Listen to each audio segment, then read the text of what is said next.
కొద్దిసేపు దేవుని మాటలు మనం విందాం. ఈ సంవత్సరం దేవుడు మనకు అనుగ్రహించిన వాగ్దానం చదవండి. కొరింథీయులకు రాసిన 2వ పత్రిక 6వ అధ్యాయం 18వ వాక్యములోని చివరి భాగం. మీకు తండ్రినయ్యుందును, మీరు నాకు కుమారులను కుమార్తెలునై ఉందురని సర్వశక్తి గల ప్రభువు చెప్పుచున్నాడు. గమనించండి ఈ మాటని. ఈ సంవత్సరం దేవుడు మనలను ప్రేమించి మనకు అనుగ్రహించిన వాగ్దానం, మీకు తండ్రినయ్యుందును. నూతన సంవత్సరపు ఆరాధనలో మనం దీనిని గురించినటువంటి క్లుప్త సందేశాన్ని, కొన్ని అవుట్లైన్స్ మనం విన్నాం. ఆయన మనకు తండ్రిగా ఉంటాను అని చెప్పిన మాటను మనము ఏ విధంగా నమ్మాలి, ఏ విధంగా నమ్మి ఆ మాటను మనం స్వీకరించాలి, అంగీకరించాలి అనే సంగతులన్నీ విన్నాం. ఈరోజు కూడా ఒక్క మాటని మీకు జ్ఞాపకం చేసి నేను ముగిస్తాను. మనం మత్తయి సువార్త 6వ అధ్యాయంలోనికి వద్దాం. 6వ వాక్యం, రహస్యమందున్న నీ తండ్రికి. 17వ వాక్యం, ఆ తర్వాత 32వ వాక్యం, నీ తండ్రి నీ తండ్రి నీ తండ్రి అంటాడు. యేసు ప్రభు అనేక విషయాలు తన ప్రజలకు బోధిస్తూ వాళ్ళందరికీ ప్రార్థన ఎలా చేయాలో నేర్పించాడు. ఎప్పుడు ఏమేమి తండ్రిని అడగాలో నేర్పించాడు. అడిగేటప్పుడు ఎలా అడగాలో నేర్పించాడు. ఇవన్నీ నేర్పించడానికంటే ముందుగా యేసయ్య చేసిన ఒక చక్కని పని ఏంటంటే, నా తండ్రి నాకు అప్పగించిన బాధ్యత నెరవేర్చడానికి ఇక్కడికి వచ్చాను నేను, కనుక మీరు నన్ను వెంబడిస్తే నా తండ్రి మీకు సహాయము చేస్తాడు అన్న కోణములో ఎప్పుడూ యేసయ్య మాట్లాడలేదు.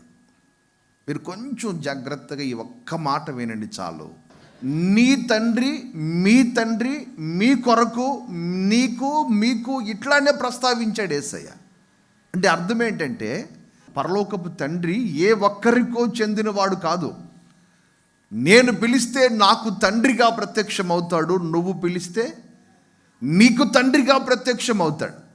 తండ్రి అని ఎవరు పిలిచినా వారి యొద్దకు రావడానికి ఆయన సిద్ధముగా ఉన్నవాడు. దేవునికి స్తోత్రం. లోకములో ఉన్న వాళ్ళందరూ ఎవరి ఇష్ట దైవాన్ని వాళ్ళు కొలుస్తారు. కానీ ఒక క్రైస్తవ్యంలో ఉన్న ఒక గొప్ప సంగతి ఏంటంటే, మనం ఆరాధిస్తున్నవాడు దేవునిగా కాక తండ్రిగా మన పక్షముగా నిలిచి ఉండబోతున్నాడు. అందుకనే భగవంతునికి భక్తునికి మధ్యలో కాస్త ఎడబాటు ఉంటుందేమో కానీ తండ్రి పిల్లలకు మధ్యలో ఏ ఎడబాటు ఉండదు, ఏ విభేదాలు ఉండవు. కారణం ఏంటంటే, పిల్లలు ఏమన్నా చేసినా సర్దుకుపోయేవాడే తండ్రి కదా.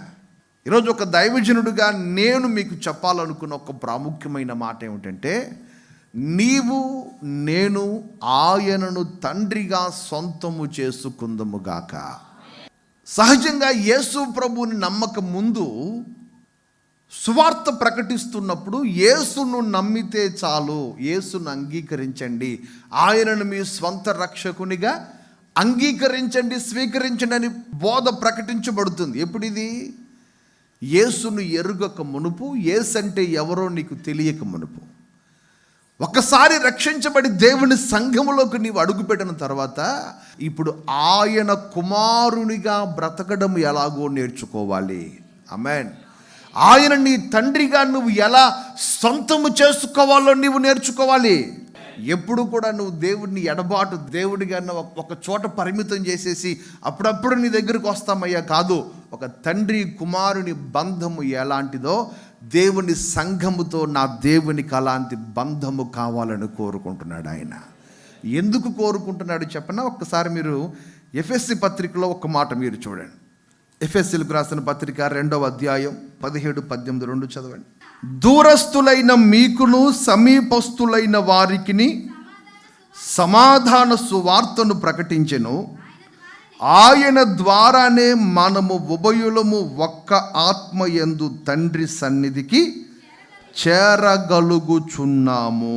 ఇక్కడ పైన మీరు మరొక మాట చూస్తారు, 16వ వాక్యం.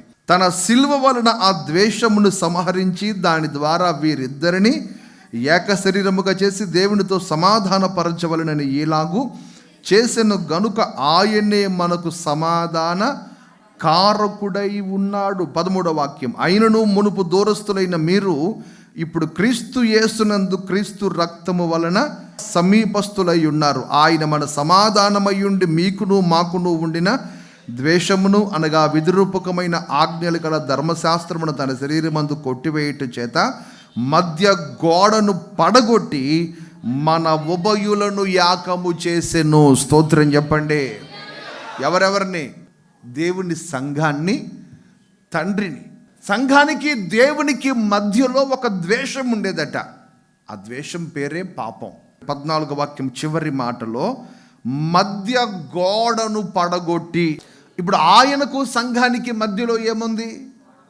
ఇప్పుడు ఎంత రక్షించబడినా, ఎంత యేసు మా దేవుడని అంగీకరించినా, ఎంత మేము దేవుని పిల్లలమని మనలను మనం సమర్థించుకుంటూ బ్రతుకుతూ ఉన్నా, ఆయనకు మధ్యలో ఏదో ఒక గోడ అడ్డుగా వచ్చి నిలబడిపోతుంది. నిన్ను తండ్రి దగ్గరకు వెళ్ళనివ్వడం లేదు, లేక తండ్రిని సంపూర్ణంగా నీ యొద్దకు రానివ్వడం లేదు. అందుకని మీరు యెషయా గ్రంథంలో 59వ అధ్యాయంలో మీరు గమనిస్తే మనందరికీ బాగా తెలిసిన ఒక చక్కని మాట అక్కడ కనబడుతుంది. ఒకసారి ఆ మాటను కూడా మీరు చూడండి. 59వ అధ్యాయం 1వ వాక్యము నుండి చూడండి ఒకసారి.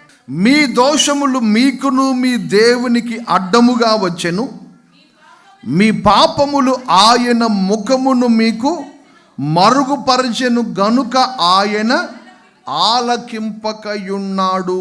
ఇప్పుడు చెప్పండి, ఆయన పేరే ప్రార్థన ఆలకించువాడు కదా.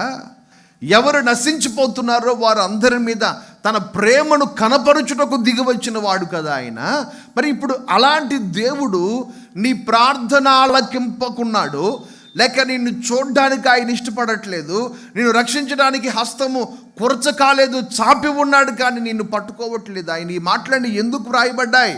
ఇక్కడ చక్కని మాట చెప్తాడు. ఏమనంటే, మీ దోషమనే గోడ, 2వ వాక్యం, మీ పాపమనే గోడ ఆయనను మీ దగ్గరకు రానివ్వడం లేదు. అంటే ఇప్పుడు దేవుని సంఘము కూడా తండ్రిని సమీపించడానికి వెళదామని ఎప్పుడు బయలుదేరుతున్నప్పుడు దేవునికి సంఘానికి మధ్యలో ఏముంది?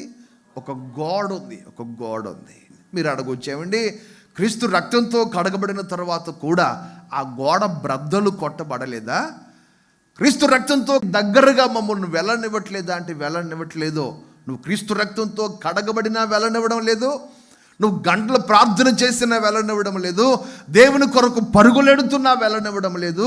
ఎందుకంటే అదొక అడ్డుగోడగా నిన్ను అక్కడి వరకు స్వేచ్ఛగా పరిగెత్తనిస్తుంది. ఇక తండ్రిని సమీపించడానికి ముందు ఆ గోడ నీకు అడ్డుగా నిలబడిపోతుంది. కానీ యేసు ప్రభు చేసిన ఒక గొప్ప పని ఏంటంటే, ఉభయులను ఏకము చేయడానికి ఆ గోడను పడగొట్టాడు. స్తోత్రం చెప్పండి ఒకసారి. అయినా యేసయ్య బద్దలు కొట్టినా మనం అక్కడ నుండి దాటి ముందుకు వెళ్ళడం లేదు. నేను ఈ మధ్య ఒక ఫోటో చూశాను. ఒక గాడిదని ఏదో ఒక బొమ్మేసి, ఒక జంతువు బొమ్మేసి దాన్ని ఒక ప్లాస్టిక్ కుర్చీ కట్టేశారు. అడుగు ముందుకేయకుండా అటు నిలబడే ఉంది. మరి ఆ ఫోటో వేసినోడు రాశాడో ఎవరు రాశారో తెలియదు, కానీ బానిసత్వానికి అలవాటు పడిన గాడిద అని రాశాడు. అంటే అర్థం ఏంటి? ఇప్పుడు కట్టేసింది దేనికి? దాన్ని ఈడ్చుకొని వెళ్ళడం దీనికి పెద్ద పనే? పెద్ద కర్రగా కట్టేస్తేనే తుంచుకొని వెళ్ళిపోగలిగిన బలం కలిగింది. ఇప్పుడు దానికి తెలిసింది ఏంటంటే, అది అలవాటు పడిన బానిసత్వం ఏంటంటే, నా మెళ్ళలో తాడున్నప్పుడు నేను ఎక్కడికి కదలకూడదు. కుర్చీకి కట్టేశారా, గోడకు కట్టేశారా, మేకుకు కట్టేశారా, ఇదేనికి గట్టి ఏం పట్టించుకోదు. మెడలో తాడుంది కాబట్టి ఇప్పుడు నేను ఎక్కడికి వెళ్ళకూడదు, ఇక్కడ ఉండిపోవాలి. మీకు అర్థమవుతుంది అనుకుంటున్నాను. యేసు ప్రభు చేసిన పని ఏంటో తెలుసా? ఈ బానిస సంఖ్యలను తెంచేశాడు దేవుని సంఘానికి. దేవునికి స్తోత్రం చెప్పండి. తెంచింది ఎవరు? గోడను పడగొట్టింది ఎవరు? యేసయ్య. కానీ ఇప్పుడు దేవుని సంఘం మరలా దేవునికి సంఘానికి మధ్యలో ఒక గోడ కట్టుకుంది. దాటి తండ్రి దగ్గరకు సంఘం వెళ్ళడం లేదు, ఆగిపోయింది మధ్యలో. ఏమిటి ఆ గోడ అంటే ధర్మశాస్త్రమే ఆ గోడ. గలతీయులకు రాసిన పత్రిక 4వ అధ్యాయంలో 5వ వాక్యం నుండి చూద్దాం ఒక్కసారి. మనము దత్తపుత్రులము కావలెనని ధర్మశాస్త్రమునకు లోబడి ఉన్న వారిని విమోచించుటకై. మీరు 7వ వాక్యం అందరూ ఒకసారి మీ నోటితో చెప్పండి. నీవిక ఎవరము కాదు, మనం దాసత్వమునకు అలవాటు పడిపోయింది సంఘం. దాస్యమును కాడి క్రింద బ్రతకడానికి సంఘం అలవాటు పడిపోయింది. నా మీద మోపబడింది ఏ భారం, దాన్ని విడిపించుకోవడానికి నాకు అవకాశం ఉంది.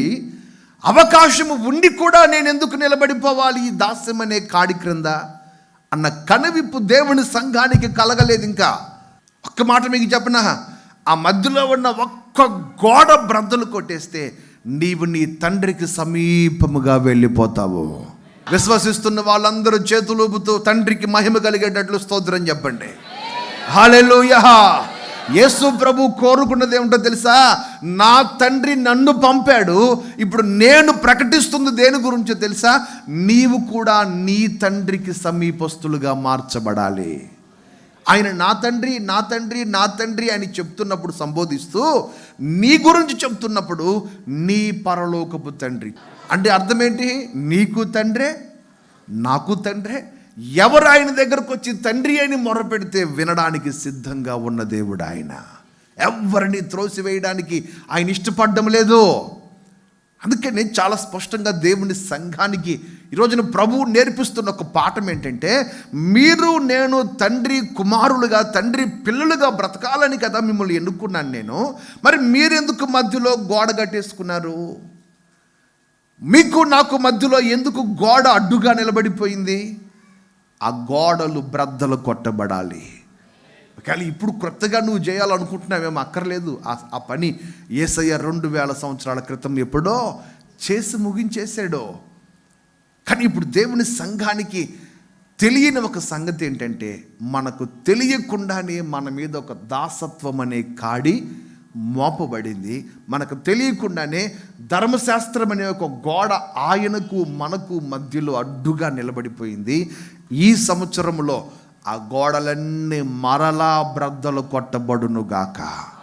మీకు అర్థమయ్యే భాషలో చెప్పాలి అంటే, తండ్రిని సమీపించడానికి నీకు ఎదురుగా ఏ అడ్డంకి ఉన్నా ప్రతి అడ్డంకిని నా దేవుడు తొలగించడానికి ఇష్టపడుతున్నాడు. ఎందుకో తెలుసా? నేను మీకు తండ్రిగా ఉండాలంటే మీకు నాకు మధ్యలో ఏముండకూడదు? గోడ ఉండకూడదు. మీరు నా పిల్లలని నేను చెప్పుకోవాలన్నా, నేను మీ తండ్రిని మీరు చెప్పుకోవాలన్నా మీకు నాకు మధ్యలో అడ్డుగోడలు ఉండకూడదుగా. మరి ఏమిటయ్యా అడ్డుకోడంటే ధర్మశాస్త్ర సంబంధమైన నీతి. ఒకసారి మీరు ఆ కిందకు చదువుకుంటారండి. 8వ వాక్యం చాలా క్లియర్గా చెప్తున్నాడు పౌలు. జాగ్రత్తగా మీరు గమనించాలి. మునుపు నిష్ప్రయోజనమైన వాటికి మీరు దాసులుగా ఉన్నారు కనుక అప్పుడు మీరు ఏం చేసినా సరిపోయింది. కానీ ఇప్పుడు నీవు ఆరాధిస్తున్న నీ దేవునికి నువ్వు తెలుసు. ఆమేన్. నేనంటే నువ్వు ఒక సాధారణమైన 5 సంవత్సరాల అధికారంలో ఉన్న వ్యక్తికి నువ్వు గుర్తుండి నిన్ను పలకరిస్తేనే నీకు ఆగట్లేదే. నీకు దేవుడిచ్చిన ఆధిక్యత ఏంటో తెలుసా?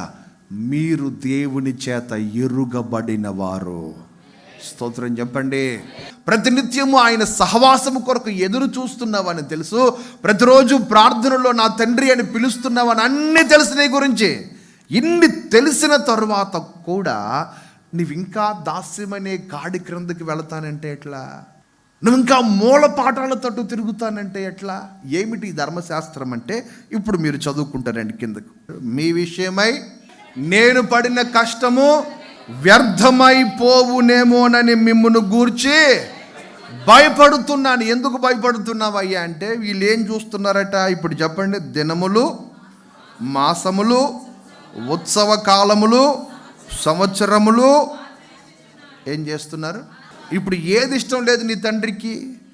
ఏమిటి దేవునికి నీకు మధ్య ఉన్న అడ్డుగోడ ఏమిటంటే ఆచారాలు. చెప్పండి ఒకసారి ఈ మాట, మీరు గుర్తుపెట్టుకోండి ఈ మాట. ఆచారములు గోడ కొట్టివేయబడాలి. చెప్పండి ఆమేన్.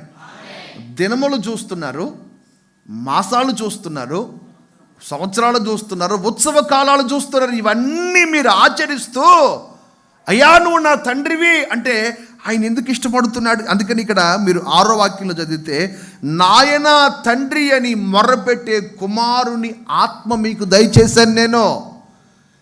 ఈ ఆత్మ పొందుకున్న తరువాత కూడా మీరు ఎందుకు మూలపాఠముల వైపు తిరుగుతున్నారు? మీరు ఎందుకు ఆచారాల వైపు తిరుగుతున్నారు? ఏది మంచిది? నేల మంచిదే, ఆకాశం మంచిదే, సముద్రము మంచిదే. 3 మంచియే దేవుని దృష్టిలో. సముద్ర స్నానం చేస్తేనే మంచిది అని లేదు ఎక్కడ.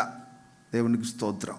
ప్రతిదానిని మంచిది మంచిది మంచిది అని ఆయన చూశాడు. దేవునికి స్తోత్రం చెప్పండి. ఇప్పుడు దేవుడు దేనినైనా చెడ్డదన్నాడా? అన్నాడా? అనలేదు. వెలుగు మంచిదే, చీకటి మంచిది.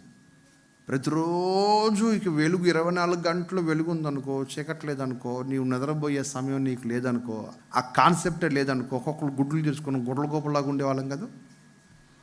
అర్థమవుతుందా మీకు? దేవుడు ఒక చక్కని అవకాశం ఇచ్చి ప్రతిదీ మంచిదని చెప్పాడు. ఆమేన్. ఇప్పుడు చెప్పండి, మాసాలు మంచివా కాదా? దినములు మంచివా కాదా? సంవత్సరాలు మంచివా కాదా? అన్నీ మంచివే, అన్నీ మంచివే. ఒకప్పుడు నువ్వు చేసావు. ఎందుకు చేసావు? నిజమునకు కాని వారిని కొలిచినప్పుడు చేసావు.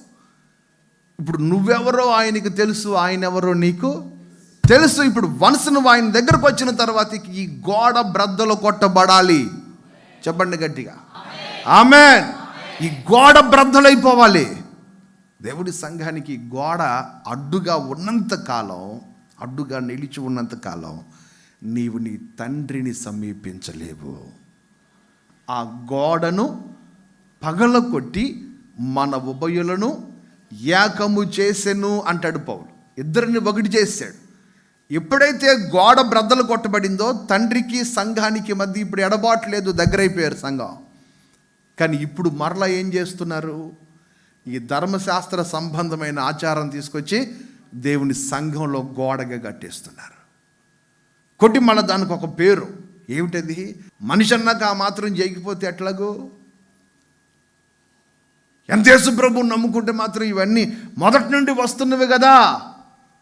దాన్నే పౌలు అంటాడు మూలపాఠముల తట్టు. నీవు ఇది ఆచారం అని నమ్ముతున్నవే, దానిలో ఏ బలము లేదు. అట్ ద సేమ్ టైం దాని వలన నీకు ఏ ప్రయోజనము లేదు. నిష్ప్రయోజనమైన వాటి తట్టు నువ్వు తిరగొద్దు. దేవునికి స్తోత్రం చెప్పండి. దేవుని సంఘానికి ఉండవలసిన ఒక కమిట్మెంట్ ఏంటో చెప్పనా? ఈ షడ్రక్ మెషక్ అబెద్నెగోలు అంటారు, వేడిమి గల అగ్నిగుండంలో నుంచి మా దేవుడు మమ్మను తప్పించుటకు సమర్థుడే. ఒకవేళ తప్పించకపోయినా ఆయనే మా దేవుడు. స్తోత్రం చెప్పండి, గట్టిగా చెప్పండి. మాకు ఆచారాల మీద నమ్మకం లేదు.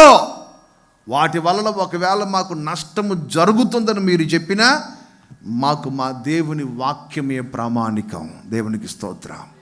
ఇది చేస్తుంది తప్పని నేను చెప్పట్లేదు.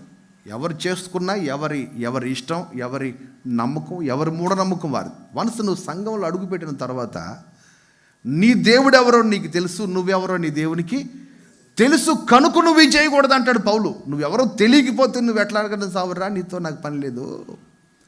నువ్వు ఏం చేసుకుంటే మాత్రం నాకు వచ్చిన నష్టం ఏముంది, లాభం ఏముంది. కానీ నువ్వెవరో చక్రవర్తికి, నువ్వెవరో నీ రాజాది రాజుకి, నువ్వెవరో నీ తండ్రికి తెలుసు కనుక నువ్వు వీటి తట్టు తిరగకూడదు. ఆమేన్.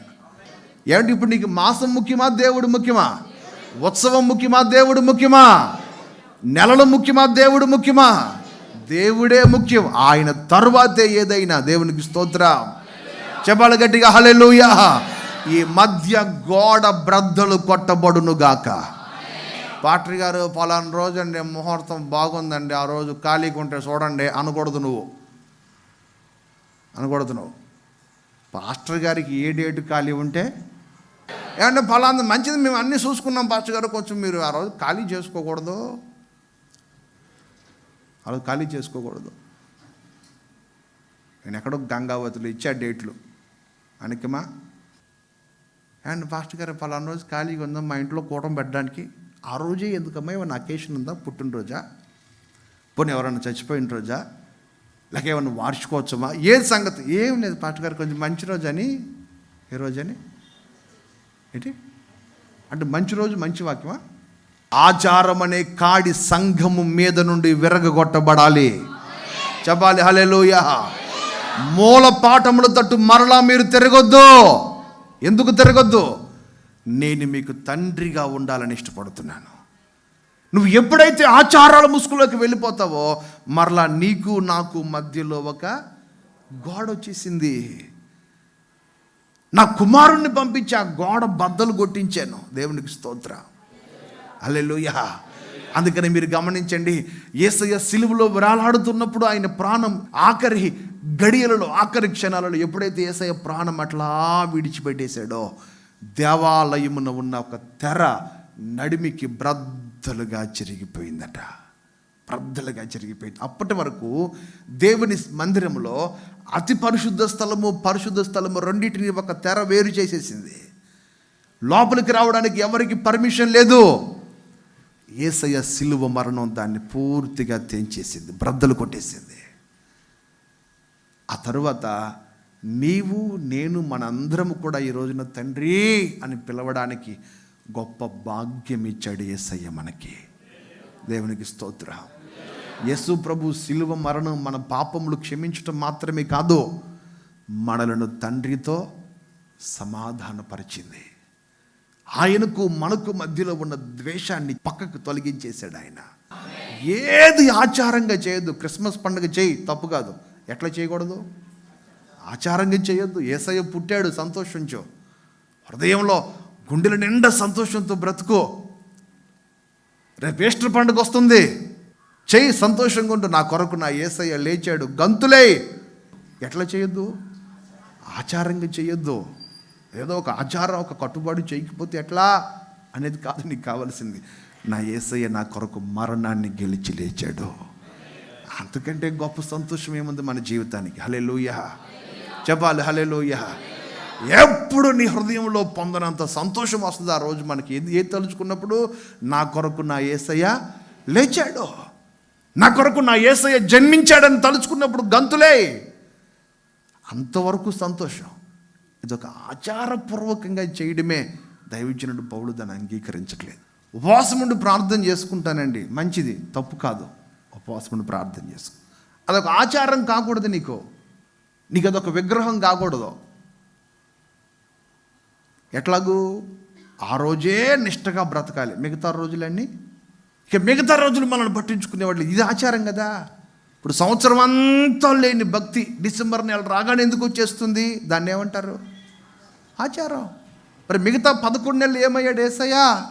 ఏప్రిల్ మాసంలో ఈస్టర్ పండుగ వచ్చినప్పుడు వచ్చే సంతోషం, అప్పుడు వచ్చే ఆ పండగ వాతావరణం మిగతా రోజుల్లో ఉండదు. ఏమయ్యాడు మిగతా రోజులు? యేసయ్య లేవలేదా? లేచిన వాడు సజీవంగా తిరగట్లేదా మన మధ్యలో? ఇప్పుడు కూడా సంతోషించు, క్రిస్మస్ అప్పుడు సంతోషించు. ఇది ఆచారం కాదు. ఏమిటిది?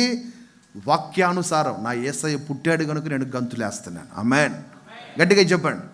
నా యేసయ్య లేచాడు కనుక నేను గంతులేస్తున్నాను. ఇది ఆచారం కాదు. నువ్వు ఏం చేసినా ఆచారపూర్వకముగా చేయకుందువుగాక.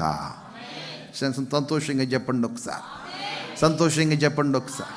సంతోషంగా చెప్పండి ఒకసారి. కొంతమంది విశ్వాసులు నిష్ఠగా ఏమన్నా మాకు ఏం అక్కర్లేదండి అన్న పాస్టర్ గారులు అది చేయకపోతేట. ఆచారంలో లేదు బలం, నువ్వు నమ్మిన సిద్ధాంతంలో లేదు బలం, ఆయనలోనే బలము దాగి ఉంది. స్తోత్రం చెప్పండి. అందుకనే దైవజనుడు పౌలు చాలా స్పష్టంగా అంటాడు, బలహీనమైనవి నిష్ప్రయోజనమైన ఆచారముల తట్టు మీరు తిరుగునేలా. ఇవన్నీ ఎందుకు చెప్తున్నావా అంటే ఆ పైన అంటాడు, మీరు పొందినది స్వీకృత పుత్రాత్మ, దత్తపుత్రాత్మను పొందారు. మీరు దాసులు కాదు. ఆమేన్. ఇక మీదట మనము దేనికి దాసులముగా ఉండకుందుముగాక. ఇప్పుడు చెప్పండి, నా కుర్చీ ఏంటి? ప్లాస్టిక్ కుర్చీ కట్టేసింది, ధర్మశాస్త్రానికి కట్టేశాడు, ఆచారానికి కట్టేశారు నిన్ను తీసుకెళ్ళి. ఇంకా అక్కడి నుంచి కదిలి పక్కకు రావట్లేదు. దానిలో బలం లేదన్న సంగతి నీకు తెలియట్లా. దాంట్లో ఇంకేదో బలం ఉంది అనుకుంటున్నావు.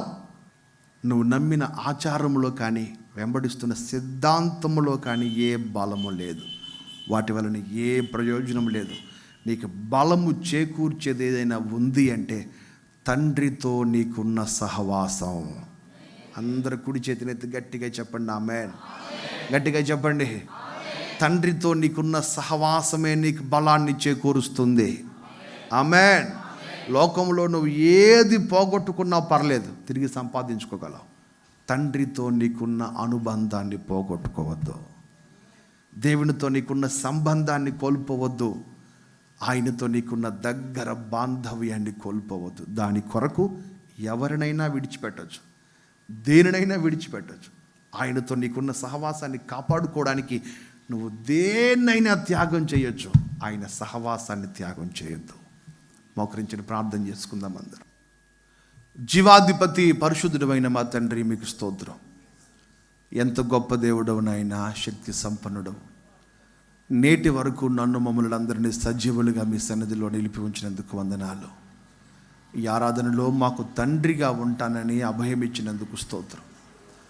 మీకు తండ్రినయ్యుందునని సర్వశక్తి గల ప్రభువు చెప్పుచున్నాడు అన్న మాట మా జీవితాలకి ఈ సంవత్సర కాలం అంతా ఆదర్శంగాను సంతోషకరంగాను దీవెనకరంగా ఉండినట్లు మమ్మల్ని నడిపించమని ప్రార్థన చేస్తున్నానయ్యా.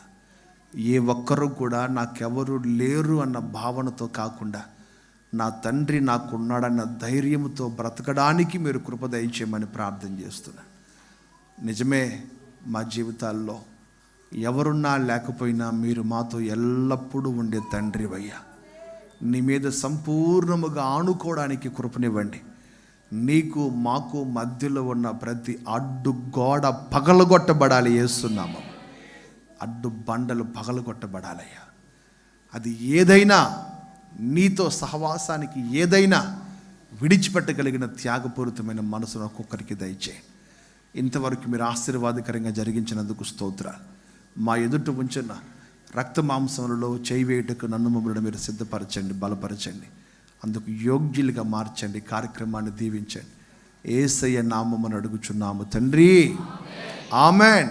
మన ప్రభు అయిన యేసుక్రీస్తు కృప, తండ్రి అయిన దేవుని ప్రేమ, పరిశుద్ధాత్మ దేవుని సహవాసము, తీర్మానంతో ప్రార్థించిన వారికి నీ సకల పరిశుద్ధులకు ఆయన సన్నిధి కాంతి సదాకాలము తోడై నడిపించునుగాక. ఆమెన్. నేనెంత ధన్యుడనో ప్రియుడా యేసయ్యా, నీ రెక్కల నీడలో ఆశ్రయమిచ్చితివి. నేనెంత ధన్యుడనో ప్రియుడా యేసయ్యా, నీ రెక్కల నీడలో ఆశ్రయమిచ్చితివి.